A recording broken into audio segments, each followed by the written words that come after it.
there are more concept or core principles of system design, and that are latency and throughput. But before we'll jump into these concepts, let's have a quick recap of what we have learned in our last session. So I would like to go back and check. Okay, what we talked about in our last session is availability. We talk about what exactly is availability, what the formula is for it, and we also look at the one of the example. We have seen some of the news that how availability is important, and if your system is not available, what will be the impact for that business.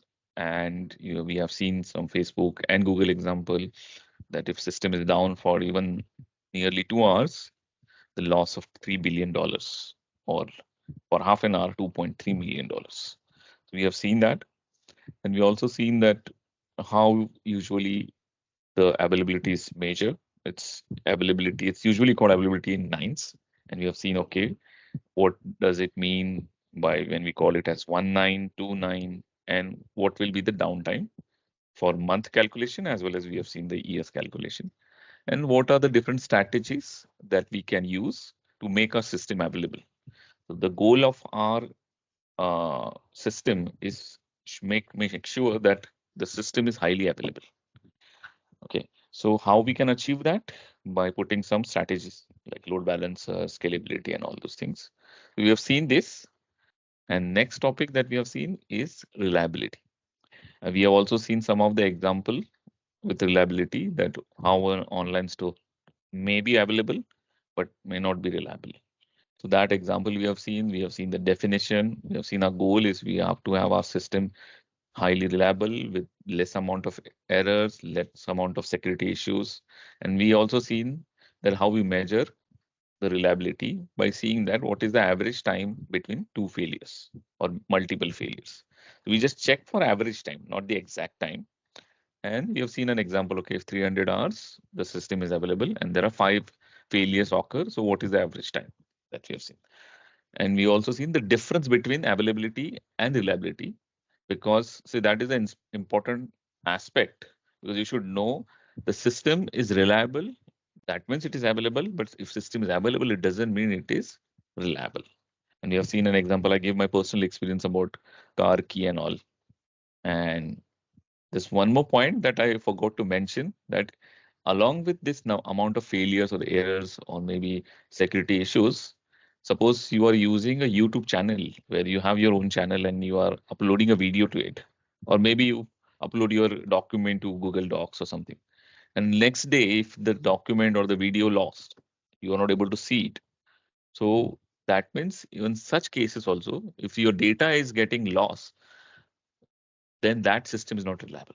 So that is also one of the example that you should not lose anything. That if you're uploading some your document, videos, or anything else, images, and also, and if it is getting lost, whether it is mobile app, whether it is online portal, then that system is not reliable because it's not able to keep. Maybe behind the scene, what is happening? Maybe the server is down or server failed and the data on that server got lost before sending it to database and all. So maybe there are multiple reasons, but definitely you have to make your system reliable so that the user data is not getting lost. So that is also one of the examples that I forgot to mention. Now, moving to the next important topic is called latency. Not sure you heard or not, but latency, I have put a kind of timer here, timer clock here. And the main reason for is latency is all about time. So latency is usually measured in milliseconds. And as per the definition, latency is the time it takes for a request to go from client to the server and back to the client. So what exactly it means is, suppose as we have given here, user sending a request through his laptop, his mobile app or something. When you open a app and it send the request to the system's web server, wherever it is located, and then maybe some data it has to read or write, that request further will go to a database, and then the response will be coming from database to web server, and then from web server to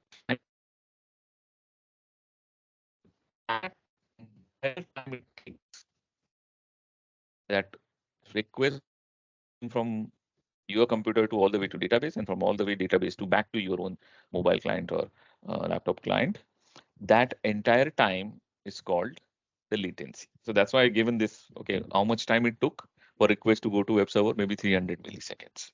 How much time it took for web server to query the database? It took around 350 milliseconds to read, write, or update some information. And when database will finish that operation, and then it will send a response that, okay, you know what, the data has been updated, data has been written, that kind of acknowledgement. Or maybe if you are reading the data, that data has been passed back to web server. So that return of data or return of acknowledgement, if took, suppose it took 200 milliseconds, and from web server the response, like to your mobile client or web browser, it will get response in maybe in 150 milliseconds. So this overall time from your machine all the way back to the backend system and coming back to your mobile client, we have calculated here, and that is called 1 second, the latency time for all the requests to go back and forth. Okay, so this is how usually the latency is calculated. Latency doesn't mean that it has to go from you send a request and you get a response. It may possible that latency is from one user to another user. Like you're sending something, it will go to web server or multiple web server, and then it will reach to another user who's located far away. So from one user, if the information going all the way reaching to other user, that entire time when you send the request and the other user receiving the request, that entire time is called latency. So it's a speed at which the information reach. Sometimes it is also called a, like in this case, it is also called the delay or lag exists between request and response. That is also another way of calling, but it's the same thing. Okay. And goal of our system is to keep as low as possible the latency. It's not always possible, but the system we can try to see that how the latency we can keep as minimum. And I have also put some example here. The example is just to see that when we are working on 1 MB of data or packet, if it is on internet, we have to send, that will be kind of packet. Suppose 1 MB of data that we have to read it from memory, how much time it will take? Memory in the sense, take you have cache, you have RAM. So from that, if you have to read that, how much time it is going to take within your laptop? Maybe 200 milliseconds. So similarly, the same information if you have to read from SSD drive, then it will take 1,000 milliseconds. If it is your hard disk, it will be 20,000 milliseconds. And if it is over the network speed of 1 Gbps, it will be 10,000 milliseconds. So it's just, you can see that there are multiple reasons. It depends on what kind of memory that you're using. As we have discussed, that we are using cache, and cache is a faster response. So you can see that this is a memory is kind of cache where you will get a faster response. But same thing, we have to go to a hardware where if you have to read it from a database or some other computer or some other web server, that is going to take some time. It is, the time is increasing. And when if you are reading from network of 1 Gbps, still it is going to take 10,000 milliseconds. It's still higher than what we are reading from memory. Okay, so this is an example I just put it just to give an idea, okay, about what is the speed, how we measure it, and what are the different components that we have in our computer and how much speed. We can get into more and more detail. There are multiple areas are there or components are there through which we can read. But I think that is not a point. Here we need to understand what exactly latency is and what is our goal. Okay, latency usually measure in milliseconds. Okay, that's why I mentioned here all the examples are in milliseconds. But performance is very important. Where, see, whenever you are looking at the real-time systems, for example, you're watching YouTube videos, you are having online meetings, or even if you're playing online video games, in that case, latency is important. How fast you can give a response. If the latency is high, see what is our goal? To keep low latency, means low as much as less time to get the response. But if the latency is high, that means user is facing problem to get the request faster, then it will be a bad user experience. It will be delay for user, or maybe in between some data will be lost. That possibility is also there. Okay, so our goal is to make a system with low latency, and we have to see to it that how we can manage. Again, as we have seen in reliability and availability, there are some strategies. Even same kind of strategy, we can use it for latency. But there are always some kind of trade-offs we have to do between latency, throughput, consistency. So that trade-offs also we'll look at it later. The reason saying that maybe not possible. It is not possible that always we'll find latency. We can able to deliver latency in all cases. But there are trade-offs we have to do, where sometimes we have to see that okay, we have to give away some latency, not I'm saying the bigger amount of like users should face a lot of delay. We're not looking at it. We have to give some kind of sacrifice for some part of latency, maybe not all system. For example, here we can, when we are reading from database, we can say that maybe instead of 350, it may take 400 milliseconds, it may take 500 milliseconds.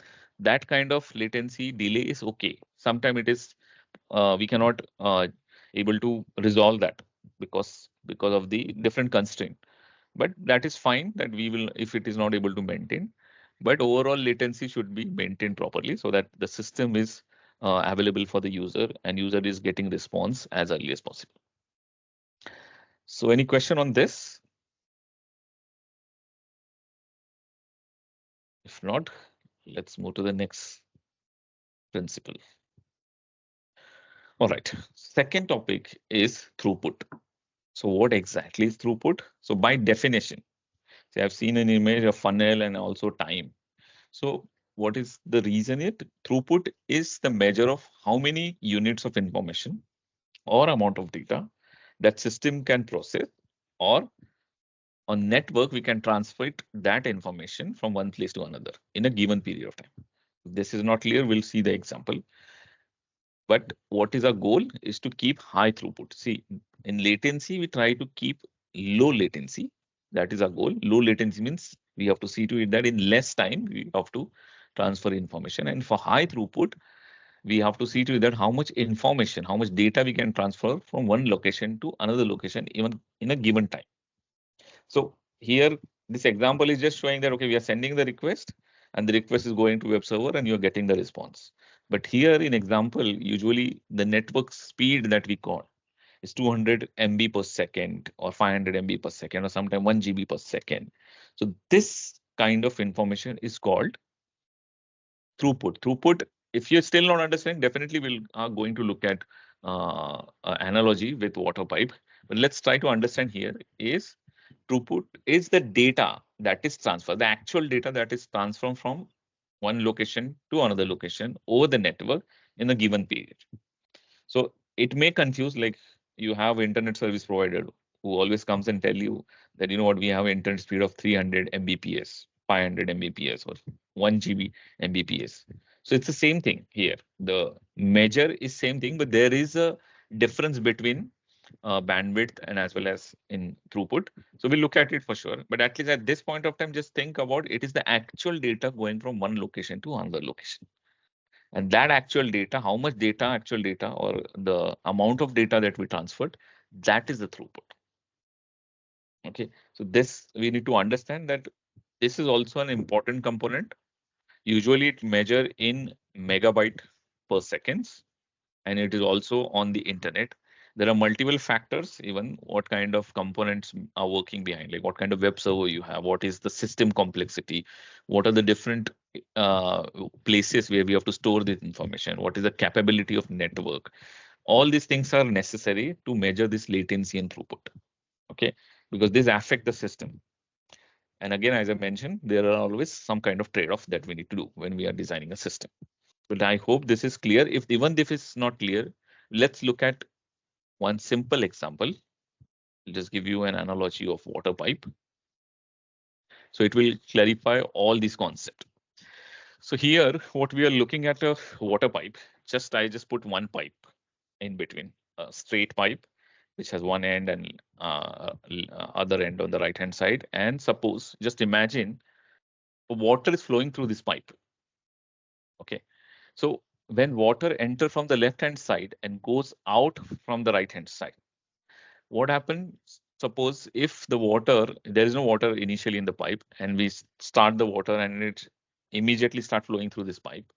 So how we will measure the latency, how it will relate with latency. So here at bottom, I mentioned latency is the measure of data speed. And how it is related to this pipe? How quickly does water in this pipe reach its destination? For example, when we start the water, how quickly from left hand to right end it reach? Maybe 100 ml water is reaching in a second from left hand to right side. So similarly, the data also reaching from one location to another location, that is called latency. It's the speed at which the data has been transferred, the speed at which the water is moving from one end to another end. So that is called latency, the speed at which data is moving in your system or reaching from one location to other location. Okay, so that is about latency. Data is moving from one end to another end. And for in case of water moving from the left end of the pipe and getting out from the right end of the pipe. The time in which the water has been transferred. Looking at throughput on the right hand top corner, it's measure the data transmitted and received during the specific period of time. Okay, so just imagine in this pipe, the pipe may not be full, right? The pipe is just flowing the water. Sometimes the water is filled with the entire diameter of the pipe and going through. Sometimes it is maybe halfway of the pipe, like maybe half of the pipe is just filled and it is still sending the water from left to one end. So the actual water, maybe it is half, but the water that is coming from other end, the right hand side, that is called throughput. Throughput is the water running through the pipe. It may not possible that the pipe is fully filled, the entire volume is filled with water and it is moving. It's not possible always. Maybe sometimes there is only one-fourth of the pipe is flowing the water, maybe half of the pipe, maybe sometimes full of the pipe. There are chances, but what exactly it means that the actual water which has been transferred from one location to another location, that is called throughput. Okay, so I hope this at least giving clarity on what exactly throughput, but also if you look at bandwidth, things will be much clear. Bandwidth is actual the capacity of the pipe. The pipe is made for, maybe this is let's take an example. This is a 200 diameter pipe. And the volume, whatever volume will be the complete volume of the pipe, if we measure according to the length and diameter of the pipe.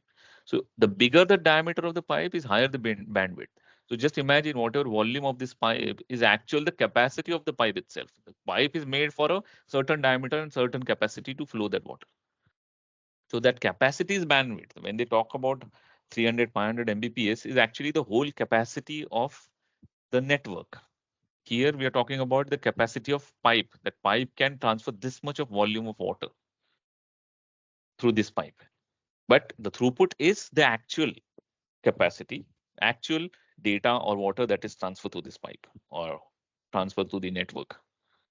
That is what the difference is. So you should understand the difference of what is latency, what is throughput, and what is the bandwidth. So now I hope it is clear that what exactly is bandwidth, throughput, and latency. See, these are all we use in normal terms, but in the system design, when you're designing a system, you should be clear that what is expected. We are not expected to design anything for bandwidth. We are expected to design for latency. We are expected to design for throughput. Bandwidth is a different consideration, which usually network related work, we get into this kind of terminologies, bandwidth and all. But at least at this point of time, try to see that you are clear about latency and throughput and what exactly it is. Okay. So I would like to stop here for today. But before we'll stop, do you have any questions? Yeah, I have one question. Yeah. The bandwidth is not same for the server side and client side, right? Right. Sometimes. So how will it will affect the throughput of a system? Yeah, that's a good question.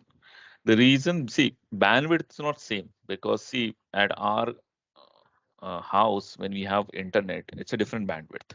When we are working with cloud, it's a different bandwidth. So it will definitely affect our throughput and latency. So it depends, it varies. So if my internet speed is low, I cannot blame to latency or throughput because the system is designed for that. System is ready to serve you. But if our bandwidth is not capable of receiving some information, suppose I'm using internet of maybe once upon a time I used to have 10 Mbps or maybe 50 Mbps, and the YouTube videos that I'm trying to watch, see, that is I'm talking about bandwidth, not exactly throughput. But when you get actual information, when you actually receive the different packets of that video, you will have that packet will be distributed over the multiple devices in your house, and that bandwidth will go down, in the sense that actual throughput will go down, and you will receive not all packets, but certain packets at certain time. Like per second, you will getting, I don't know, just for example, only 10 packets, but your response will be slower. So that means your latency will be slower, because the amount of data that you're receiving through throughput, I'm just talking through throughput, but actually which is through internet, but the throughput will be lesser if your bandwidth is smaller, and accordingly the latency will also be affected. So there are possibility that if your bandwidth of different systems, so you have to manage that how we can design your system. So within cloud, system will work fine, everything will work, but as well as the bandwidth at your end, mainly not on the cloud side, but at the user side, if the bandwidth is not capable of receiving the information, then definitely throughput and latency will be affected. But for that, what we can do, at least from user side, because nowadays internet is much cheaper and much faster. I think user, I have I have seen that the user may not face some problem, but again, it also varies from device to device. Like if you are using mobile client has a different requirement. For example, when you're watching V2 videos on mobile, you have seen that the videos, if you just go and check in setting, the the video size itself, like when you watch video on your monitor, which is big enough, and you watch videos of uh, 1080p, that is a high definition video that we watch, or high definition videos. So those videos are actually bigger size. If your bandwidth is there, you're able to receive that information very fast, and you're able to see that. Like nowadays, you watch movies on television or movies on your monitor or something, and you watch V2 videos with higher resolution. So these videos are running without any problem because our internet is capable, our bandwidth is high. That's why throughput and latency will not be a problem. But when you're watching anything on mobile, and if video size you increase, sometime you get a little delay. It's not bigger delay, but it's a little bit delay you will start facing. Maybe video is taking time to load, or maybe if you're watching videos at some places where internet is not available, or internet is very slow. So in that case, it takes time to load. Maybe particularly I'm talking about videos, the YouTube videos. So it takes time. So it all depends on what bandwidth available for you at that particular place. According to that, the throughput and latency will be affected. It's not from the cloud provider side. It's usually from your side. But it's rare nowadays because of the internet revolution. Everyone has internet, and it's a faster internet available. I think most of the internet provider gives you better service, but there are sometimes chances that internet goes down and you will not have the better experience. But when we are designing a system, again, it also depends on what kind of device that you are trying to serve. When you are serving a website which is on, you are expecting it is from web browser, any of the web browser, the consideration will be different. When you are creating a mobile app, which will run on mobile or tablet, the consideration will be different because you're delivering something which is a smaller size for the mobile, because mobile screen is smaller. So if you're delivering a video, maybe a resolution of 360p is more than enough, or 480p is more than enough, not more than that. But if you're working, means designing a system for uh, web browser or television, then the capabilities will be higher, the expectation will be higher. The system will, you have to design, like you have to consider the throughput and latency according to the kind of client you have, whether it is mobile app, whether it is web browser, whether it is television. So these requirements are changing accordingly.